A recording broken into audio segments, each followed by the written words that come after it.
গল্পে গল্পে নবীজির জীবনী আলোচনা। গল্প ২।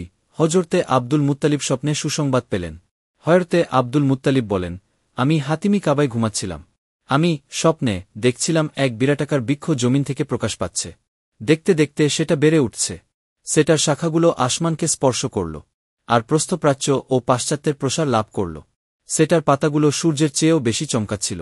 আমি দেখলাম আরব ও অনারবীয় দেশগুলোর বাসিন্দারা ওই বৃক্ষের সামনে ঝুঁকে গেছে। সেটার আলো ক্রমশ বৃদ্ধি পাচ্ছিল। তারপর দেখলাম কুরাইশের কিছু লোক সেটার শাখাগুলোর সাথে মিলিত হয়ে একাকার হয়ে গেছেন, আর কিছু লোক সেটাকে কেটে ফেলতে চাচ্ছে। কিন্তু যখনই এরা সেটাকে কাটার উদ্দেশ্যে সেটা নিকটে যায়, তখন এক সুন্দর আরবের যুবক তাদেরকে বাধা দেন। আমি আজতক তার চেয়ে বেশি সুন্দর যুবক কখনো দেখিনি। ওই যুবকের শরীর থেকে চতুর্দিকে খুশবু ছড়িয়ে পড়ছিল। আমিও চাইলাম ওই আইমুশান বৃক্ষটার সাথে জড়িয়ে যাব, কিন্তু পেছতে পারলাম না। আমি ওই সুন্দর যুবককে বললাম, এর রহস্য কি? তিনি বললেন, সৌভাগ্যবানরা সেটার সাথে সম্পৃক্ত হয়ে গেছে। এটা শুনতেই আমার ঘুম ভেঙে গেল। তারপর আমি এক গণক মহিলার কাছে গেলাম এবং এ স্বপ্নের ব্যাখ্যা জিজ্ঞাসা করলাম। আমার স্বপ্নের বিবরণ শুনতেই মহিলাটার চেহারার রং বদলে গেল, আর ভীতসন্ত্রস্ত হয়ে বলল, তোমার ধর্ষে এক ব্যক্তির জন্ম হবে, যিনি প্রাচ্য ও পাশ্চাত্যের শাহানশাহ হবেন। সমগ্র দুনিয়া তার সামনে ঝুঁকে যাবে। হজরতে আবদুল্লাহর নিকট যখন নূরি মুহাম্মদী আসল, যখন ওই নূর মুবারক হজরত আবদুল্লাহর নিকট স্থানান্তরিত হল, তখন তার মধ্যে বহু আশ্চর্যজনক বিষয় প্রকাশ পেল। তিনি বললেন, আমি বাথাই মক্কার পাথরময় ভূমি থেকে কুহি সুবায়ের পর্বত আরোহণ করতাম। তখন আমার পৃষ্ঠদেশ থেকে একটি নূর বের হয়ে দুটি ভাগে বিভক্ত হয়ে যেত। একটি অংশ পূর্ব প্রান্তে এবং অপরটি পশ্চিম প্রান্তে প্রসারিত হয়ে যেত, আর মেঘের আকারে আমার উপর এসে আমাকে ছায়া দিত। তারপর আসমানের দরজা খুলে যেত, আর ওই নূর আসমানের উপর চলে যেত। এর কিছুক্ষণ পর ফিরে এসে আমার পৃষ্ঠদেশে মিশে যেত। যখন আমি জমিনের উপর বসতাম, তখন জমিন থেকে আওয়াজ আসত, হে ওই সত্তা, যার পৃষ্ঠদেশে হুজুর আলাইহিস সালাতু ওয়াসালামের নূরি মুকাদ্দাস রয়েছে, আপনার উপর আমার সালাম। আর আমি যখন কোনো শুষ্ক বৃক্ষ কিংবা জমির উপর বসতাম, তখন সেটা তৎক্ষণাৎ সবুজ সজীব হয়ে যেত এবং সেটার সবুজ ভরা শাখা প্রশাখা আমার উপর ছায়া বিস্তৃত করত।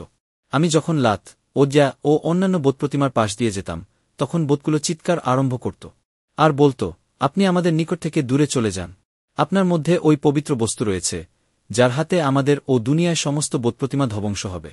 হজরত আবদুল্লাহর এ কারামত অলৌকিক ঘটনা গুলো দূর দূরান্তরে প্রসিদ্ধি লাভ করল। সৌভাগ্যবানগণ তার বংশে ওই নূরের শুভাগমন কামনা করছিল, আর হতভাগাগণ সেটার পথ রোধ করার অপচেষ্টা চালাতে লাগল। ৭০ জন ইহুদির চক্রান্ত ব্যর্থ হল। হজরতে আবদুল্লাহর মধ্যে এ সব অলৌকিক ঘটনার সংবাদ পেয়ে ইহুদিগণ বুঝতে পারল যে তারই ভরসে শেষ জমানার নবিকুল শ্রেষ্ঠ হজরত মুহাম্মদ মোস্তফা সাল্লাল্লাহু তাআলা আলাইহি ওয়াসাল্লাম আবির্ভূত হবেন। তারই নূরের কারণে হযরত আবদুল্লাহর মধ্যে এ অলৌকিক বৈশিষ্ট্যাদি। তখন তারা হজরত আবদুল্লাহকে হত্যার চক্রান্ত করে ফেলেছিল, যাতে ওই নূরি মোস্তফার শুভ আবির্ভাবের পথ রুদ্ধ হয়ে যায়। সুতরাং ৭০ জন ইহুদি পরস্পর অঙ্গীকার করল তারা হজরত আবদুল্লাহকে হত্যা না করে তাদের সম্প্রদায়কে মুখ দেখাবে না, কিন্তু আল্লাহ তাআলা তার নূরকে পূর্ণাঙ্গরূপে উদ্ভাসিত করেই ছাড়বেন।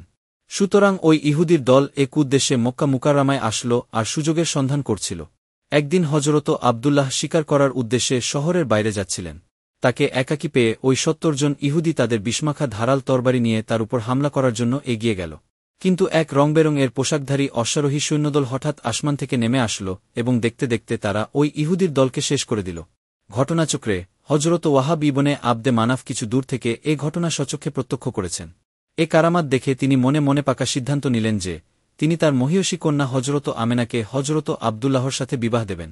তাৎক্ষণিকভাবে তিনি ঘরে এসে তার স্ত্রী বারবাহ বিনতে ওজ্জাকে এ আশ্চর্যজনক ঘটনা বর্ণনা করলেন, আর বললেন, হজরত আমেনার জন্য আরবের এ সুন্দরতম অভিজাত ও অলৌকিক গুণের অধিকারী যুবকই সর্বাধিক উপযুক্ত পাত্র। সুতরাং হজরত বারাহকে হজরত আব্দুল মুত্তালিবের নিকট পাঠিয়ে এ বিয়ের প্রস্তাব দিলেন। হজরত আব্দুল মুত্তালিবও প্রস্তাবটি সাদরে গ্রহণ করলেন। সূত্র: আঞ্জুমান ট্রাস্ট প্রকাশিত শানে রিসালত।